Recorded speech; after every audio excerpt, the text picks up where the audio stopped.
하나님 말씀은 출애굽기 32장 25절에서 29절까지 보겠습니다. 모세가 본저 백성이 방자하니 이는 아론이 그들을 방자하게 하여 원수에게 조롱거리가 되게 하였습니다. 이에 모세가 진문에 서서 이르되 누구든지 여호와의 편에 있는 자는 내게로 나오라 하매 레위 자손이 다 모여 그에게로 가는지라. 모세가 그들에게 이르되 이스라엘의 하나님 여호와께서 이렇게 말씀하시기를 너희는 각각 허리에 칼을 차고 진 이문에서 저문까지 왕래하며 각 사람이 그 형제를, 각 사람이 자기의 친구를, 각 사람이 자기의 이웃을 죽이라 하셨느니라. 레위 자손이 모세의 말대로 행하며 이날의 백성 중에 3,000명가량이 죽임을 당하니라. 모세가 이르되 각 사람이 자기의 아들과 자기 형제를 줬으니 오늘 여호와께 헌신하게 되었느니라. 그가 오늘 너희에게 복을 내리시리라. 아멘. 할렐루야. 오늘도 말씀의 기대를 걸으시고 하나님이 목사님을 통하여 나에게 어떤 축복을 주시는가 귀를 쫑긋이 세우시고 눈을 뜨시고 저를 바라보시며 설교자와 눈을 맞추면서 성령이 임하도록 하길 바랍니다. 오늘은 저주에서 축복이라는 말씀으로 하나님의 은혜의 말씀을 전하겠습니다.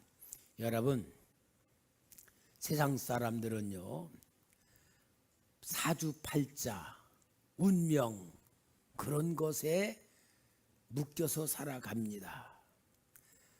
나는 어쩔 수 없이 이렇게 태어난 사람이야. 나는 가난에서 벗어날 수도 없어. 나는 불행하게 살 수밖에 없어.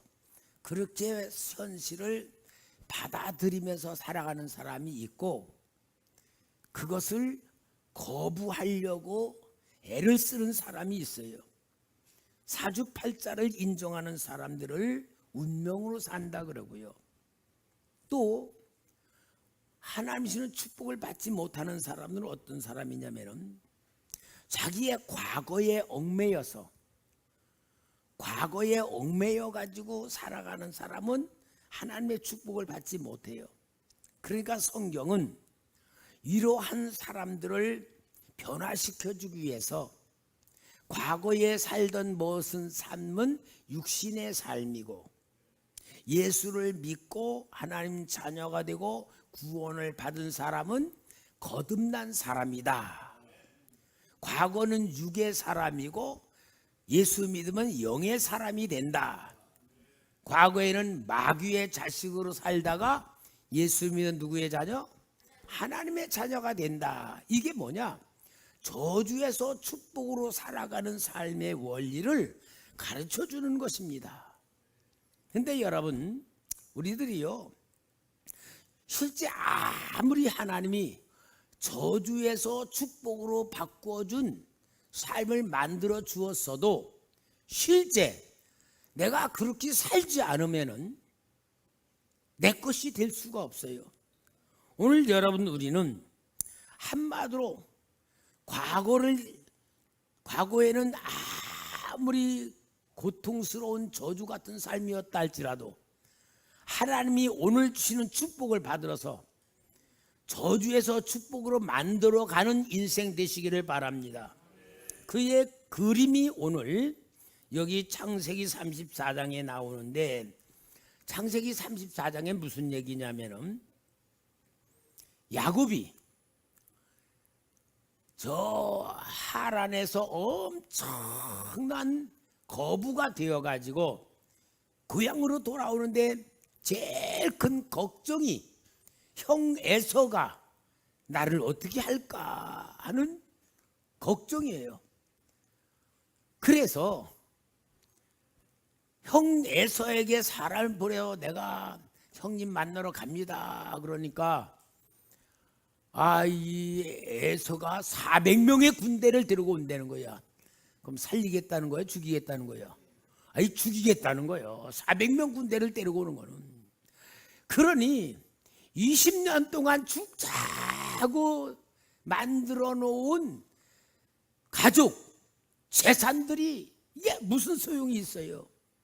그래서 형 에서의 마음을 달래려고 선물을 1차로 보내고 2차로 보내고 3차로 보내고, 그 다음에는 또 자식들을 아내들 먼저 보내고 맨 나중에 야부강에 남았다가 밤새도록 천사와 씨름을 하는 가운데에 하나님이 이스라엘의 이름을 주게 되어서 형 에서와 만나는데 죽이러 왔던 형이 끌어안고 통곡하며 반갑게 맞이하면서 문제가 완전히 해결되었어요.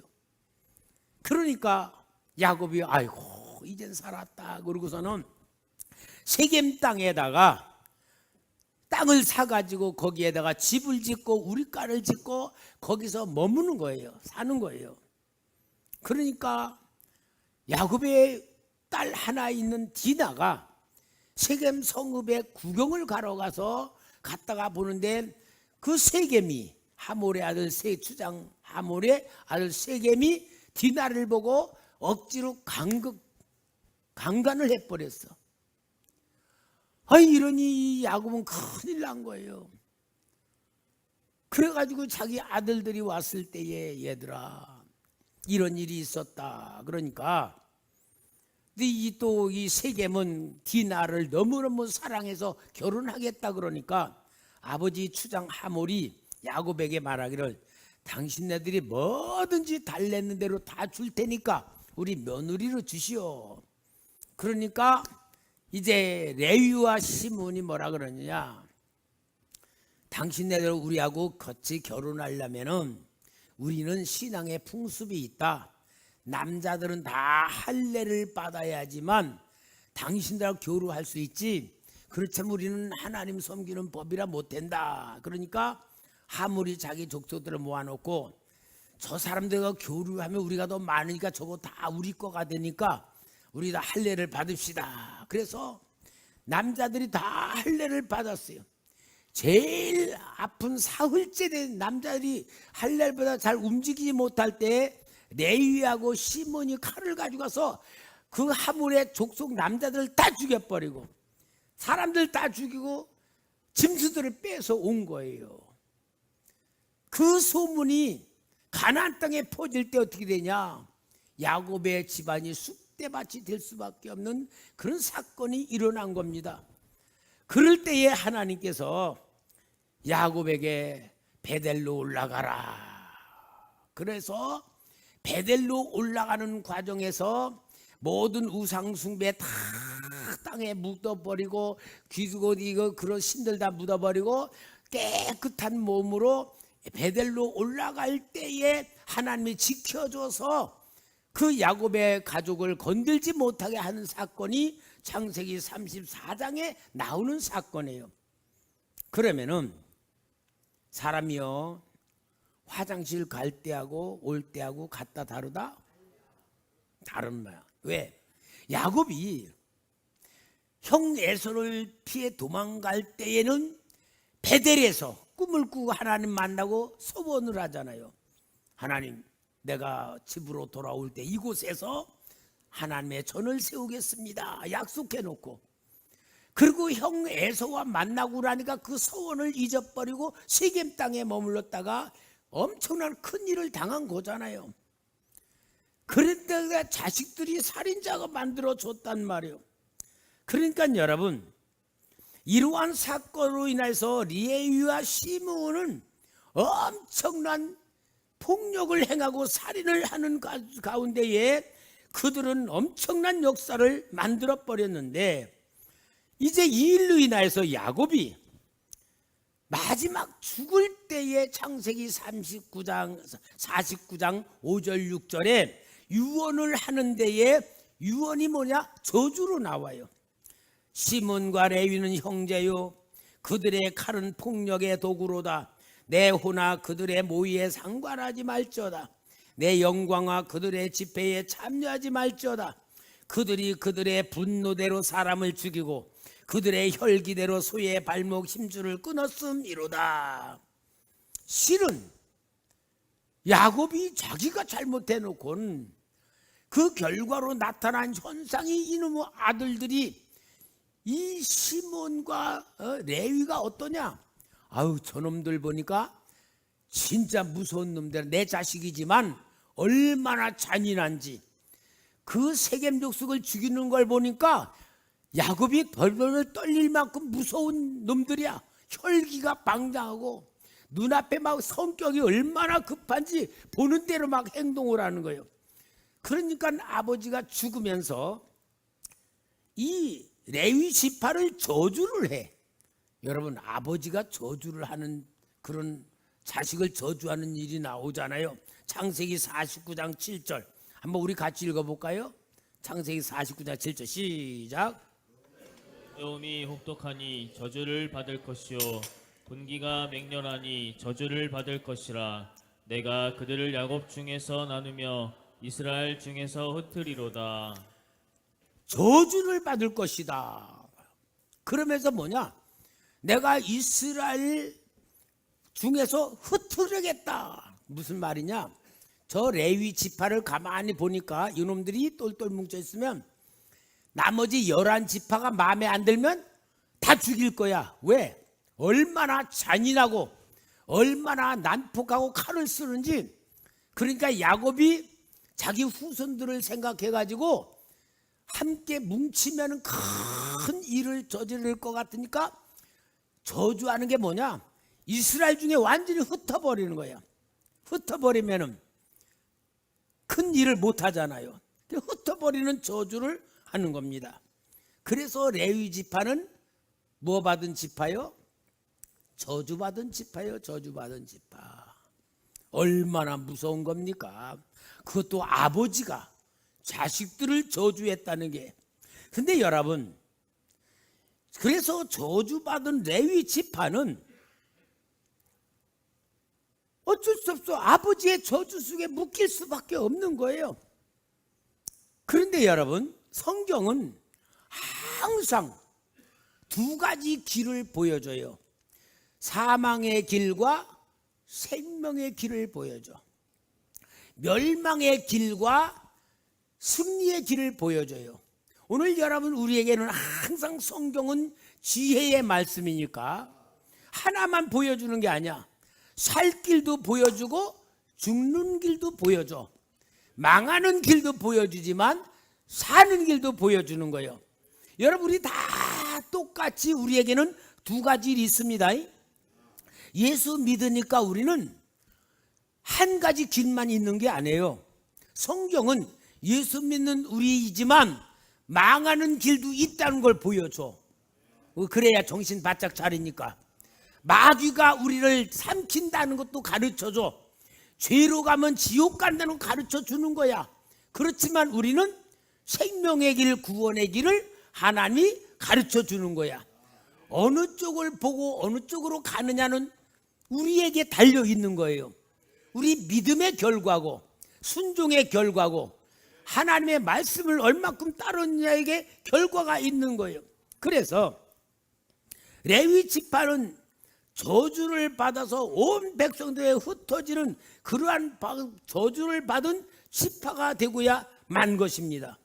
사랑하는 성도 여러분, 그러면은 성경에는 그래서 레위 지파는 이제는 소망도 없고 살 길도 끝나는구나, 그게 아니고 하나님은 저주를 받은 레위 지파지만 축복을 받을 수 있는 기회를 만들어 주셨어요. 그게 오늘 본문의 내용이야. 모세가 산에 가서 40일 동안 기도하며 십계명을 받고 있을 때에 저 산 밑에 있는 백성들이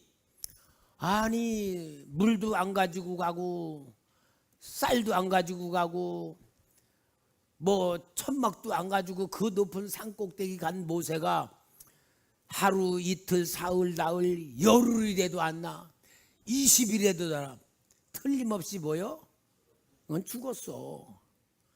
물 안 가지고 오면 일주일도 못 사는데 40일이나 돼가는데 아니까 우리 모세는 죽었다, 이제 끝났다. 그리고 아론에게 말하기를 우리를 인도해낸 여호와 하나님 만들자. 그래서 만들게 금송아지를 만드는 거예요.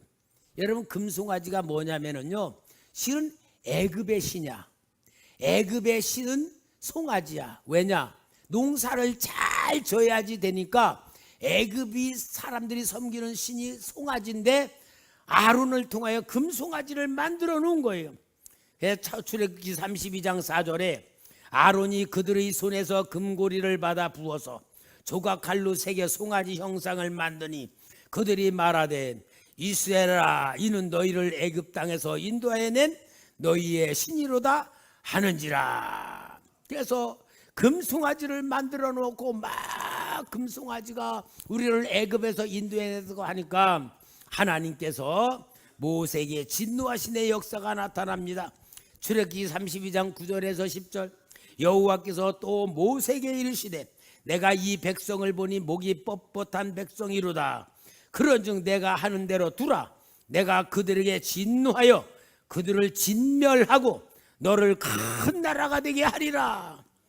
이스라엘 우상 숭배 답반이고 다 멸살시키고 모세 후손으로 큰 나라 만들겠다는 거예요. 그러니까 모세가 하나님 앞에 살려달라고 중보기도해. 여러분, 중보기도가 얼마나 중요한지 오늘 여기 나와요. 출애굽기 32장 12절. 참, 모세는 위대한 지도자예요. 어찌하여 애굽 사람들이 이르기를 여호와가 자기의 백성을 산에서 죽이고 시면에서 진멸하려고 악한 의도로 인도해 내었다고 말하게 하시려 하나이까. 주의 맹렬한 노를 그치시고 뜻을 돌이키사 주의 백성에게 이 화를 내리지 마옵소서. 무슨 말이냐? 만약에 하나님이 이들 다 멸망시키면 애굽 사람들이 그들 신이 말이야 가나안 땅으로 인도할 능력이 없어가지고 광야까지 인도했는데 그거 다 죽었어요. 그 소리 듣지 않기 위해서 하나님 죽이면 안 됩니다. 그래가지고는 하나님이 모세의 중보기도를 통하여 뜻을 돌이키고서 이제 살려주기로 합니다. 그런데 살려주는 것만 아니라 우상 숭배한 죄가 있잖아요. 그 죄에 대한 처리를 하려고 하는 것이 오늘 여기 본문에 나온 대로 26절서 28절에 이에 모세가 진문에 서서 이르되 누구든지 여호와의 편에 있는 자는 내게로 나오라 하며 레위 자손이 다 모여 그에게로 가는지라. 모세가 그들에게 이르되 이스라엘의 하나님 여호와께서 이렇게 말씀하시기를 너희는 각각 허리에 칼을 차고 이 문에서 저 문까지 왕래하여 각 사람이 누구를? 그 형제를, 각 사람이 자기의 친구를, 각 사람이 자기의 이웃을 죽이라 하였느니라. 레위 자손이 모세 말대로 행하며 이날의 백성 중에 3,000명가량이 죽임을 당하였더라. 여러분, 저주를 받았던 레위 지파가 칼을 차고 나와요. 그래가지고 우상 숭배에 빠졌던 자기 형제, 자기 친구와 이웃을 인정사정 보자 다 죽인 거야. 근데 어떻게 죽였습니까? 29절. 모세가 이르되 각 사람이 자기의 누구? 아들도 죽였어요. 자기의 형제도 죽이고. 그러니까 우상 숭배 죄에 빠진 사람은 아들도 형제도 가족도 아낌없이 죽이면서 그들을 깨끗하게 하나님의 말씀으로 처리를 했기 때문에 하나님은 헌신했다 그러고 그에게 복을 내리는 겁니다. 그래서 저주받은 레위 지파가 축복을 받게 되는 역사가 일어나는 거예요. 여러분, 레위 지파는요 성격이 얼마나 급하냐? 창세기 34장에 잔인하게 그렇게 했던 것은 뭐냐? 성격이 잔인하고 강팍하고 진짜 잔인한 성격으로 있는데 이들이 하나님 앞에 헌신할 때는 어땠습니까? 그 성격을 가지고 자기의 아들도 죽이고 가족도 죽이고 친구도 죽이고 형제도 죽이는 만큼 하나님께 헌신했어. 성격이 바뀌었다 안 바뀌었다? 성격은 안 바뀌었어. 방향만 바뀐 거야. 하나님을 위해서.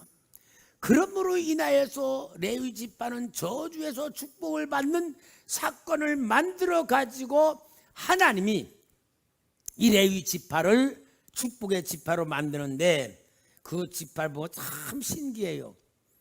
이제는 레위 지파는 뭐 하느냐? 백성들이 제사를 지내려고 양을 끌고 오든지 소를 끌고 오든지 짐승을 가지고 오면 칼로다가 이제 짐승 잡는 거야. 이제 사람 잡았던 성격이 뭐로 바뀌어? 재물, 짐승을 죽이는 거로 바뀌어졌어. 피를 흘리는 것으로 바뀌어서서 그들이 하나님 앞에 제사를 드리는 제사장의 지파로 바뀌어서서 하나님 앞에 헌신하는 지파로 만들어진 거예요. 그래서 여러분, 하나님은 레위 지파를 축복하시기 때문에 12지파 중에서 레위 지파를 빼내고 12지파를 만들죠. 요셉의 두 아들 므낫세와 에브람을 넣어서 12지파를 만들고, 그래서 레위 지파는 야곱의 저주대로 가나안 땅에 흩어버려. 그래서 온 가나안 땅에 12지파가 살고 있는 그 땅 분배받은 곳에 48개의 성읍을 비하다서 다 흩어져 가지고 레위 지파가 살아. 왜? 그래야 백성들이 제사를 지내러 그 자기 가까운 레위 지파 등 와가서 제사를 드리는 것으로 만드는 거예요. 그래가지고 레위 지파 사람들은 하나님 앞에 농사 짓는 땅을 받지 아니하고 제사 지내는 것이 상급으로 받고 유업으로 받아요.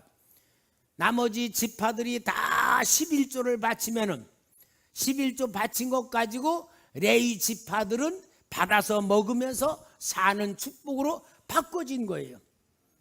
여러분, 저주받았던 지파가 축복의 지파로 바뀌고 12지파 속에서 제외되고 11조를 바친 것을 가지고 그들이 받아먹는 하나님의 지파가 만들어지는 것이 그들이 받았던 지파다 그 말이고 축복이다 그 말이야. 그러면 다시 한번 말씀드립니다. 성경은 우리의 일에 대한 그림자입니다. 성경은 우리의 영혼의 삶에 대한 비유를 말하는 거예요. 무엇을 말하느냐? 오늘 우리는 이 땅에 태어나서 이 땅에서 살면서는 축복받은 사람이다, 저주받은 사람이다. 하나님을 믿지 않는 불신자들은 하나님과 관계가 끊어지고 하나님을 모르는 삶을 살며 마귀의 역사 속에서 살아가는 저주받은 삶으로 우리는 시작되는 삶이 우리의 삶이라는 것을 성경에서는 보여주는 겁니다. 그러므로 여러분, 우리의 본질은 하나님을 모르는, 하나님을 섬기지 않는 불신앙과 마귀의 역사 속에 속음에서 묶여 사는 저주 속에서 살아갈 수밖에 없는 우리의 자신이란 것을 성경에서는 보여주는 말씀이 레위 지파를 통하여 보여주는 말씀인 줄 믿습니다. 그러므로 우리는 예수 믿기 전에 과거의 삶, 예수 믿기 전에 우리의 삶, 어렸을 때부터 가정의 삶, 형제들의 삶, 친척의 모든 그런 삶들이 우리의 과거로 우리가 살아갈 때 과거를 보는 눈이 열려져야지 됩니다. 우리 다 그럴 거예요. 아, 예수 믿기 전에 내가 책을 쓰면 10권도 더 쓴다. 우리 어머니 그랬어 옛날에. 야, 내가 살아온 것을 책을 쓰면은 10권도 더 쓴다. 그럼 잘 살았단 말이야? 못 살았단 말이야? 고생했단 말이죠?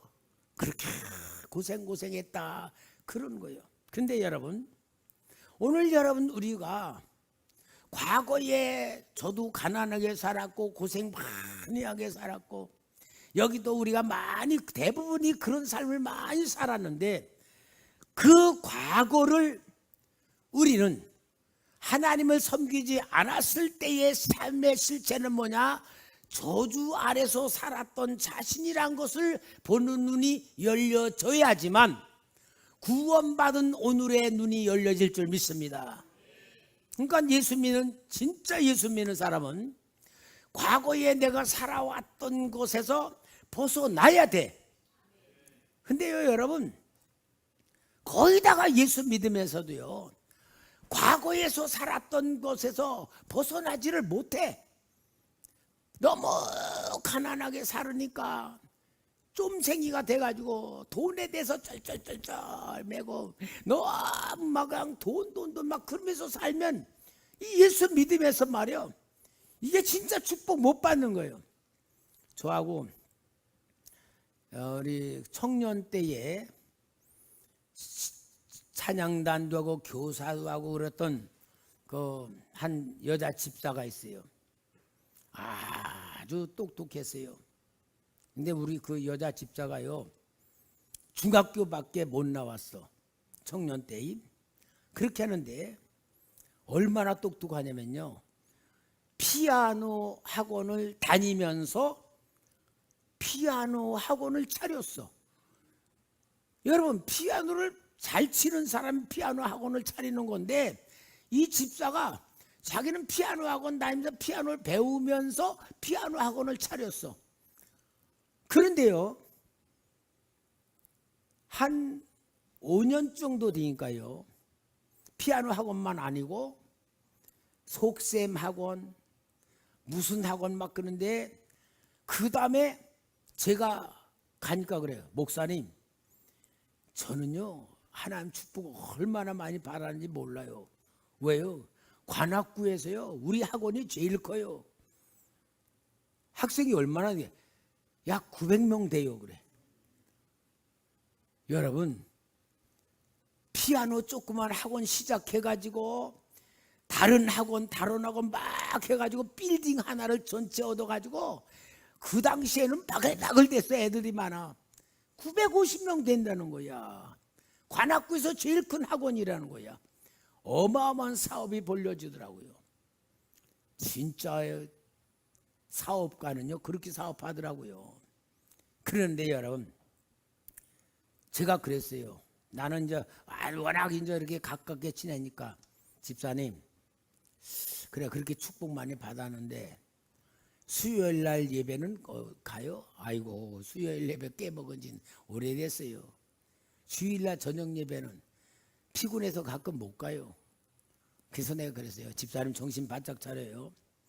내가 친한 친구로서 목사로서 얘기하는데, 집사님 신앙을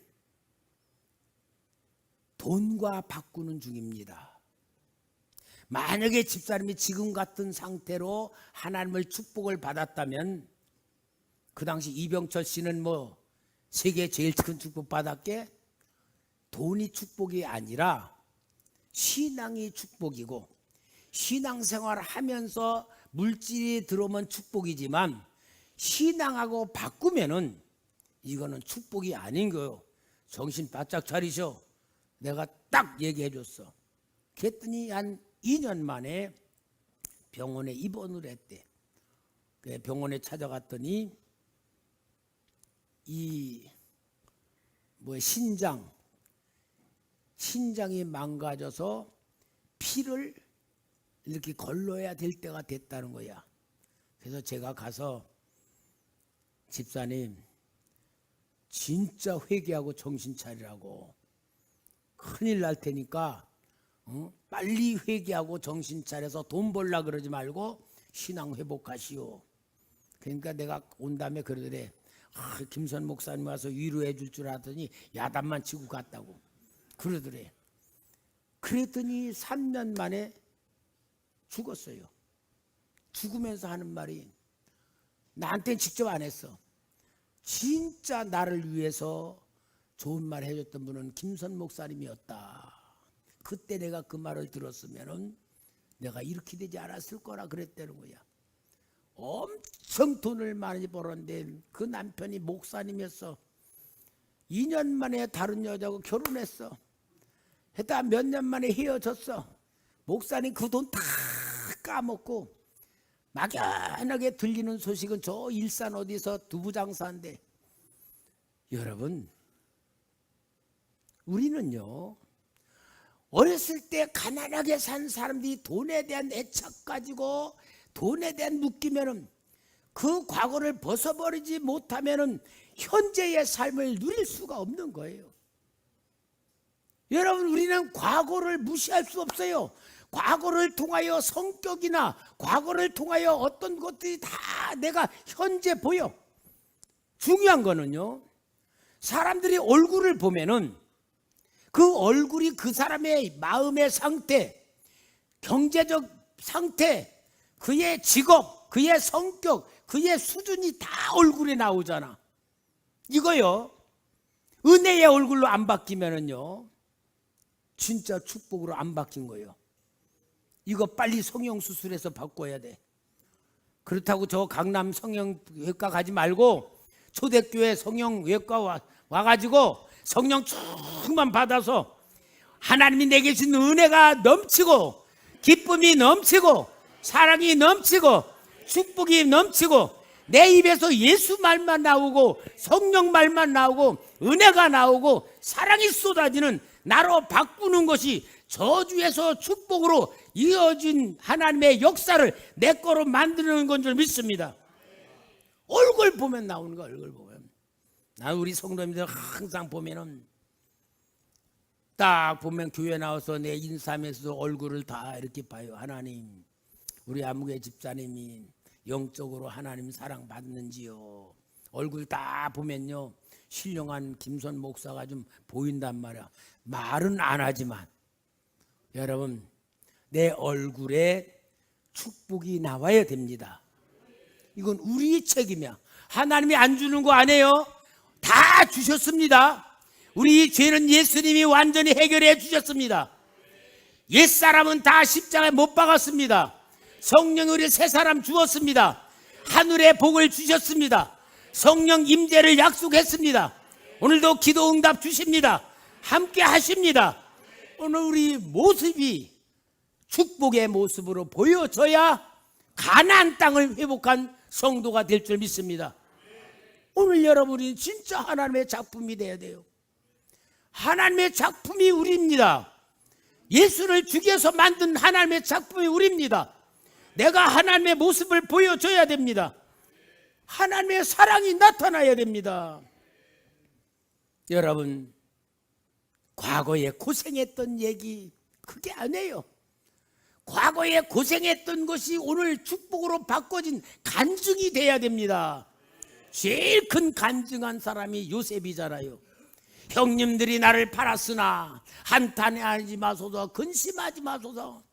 형님들이 판 게 아니고 하나님이 나를 형님들 통해서 보냈습니다. 상처요? 상처 아니잖아요. 은혜잖아요. 위로자잖아요. 이렇게 바꾸는 것이 저주에서 축복으로 바꾸는 역사인 줄 믿습니다. 사랑하는 성도 여러분, 하나님께서 나를 사랑하시고 하나님이 나를 만드시고 은혜 주시고 성령 주시고 능력 주시고 지혜 주시고 함께 하시는 역사 내 몸에 넘쳐야 됩니다. 내 몸에서 흘러나와야 됩니다. 얼굴에선 성령의 빛이 나와야 됩니다. 하나님은 저주에서 축복으로 바꿔지는 과정을 만드시는 것이 다시 한번 외워야 돼. 환경을 통하여, 인간관계를 통하여, 사건을 통하여, 하나님의 시간표를 통하여 오늘도 나를 축복으로 만들어갈 줄 믿습니다. 사랑하는 성도 여러분, 하나님은 우리에게 해결하지 못할 일이 없습니다.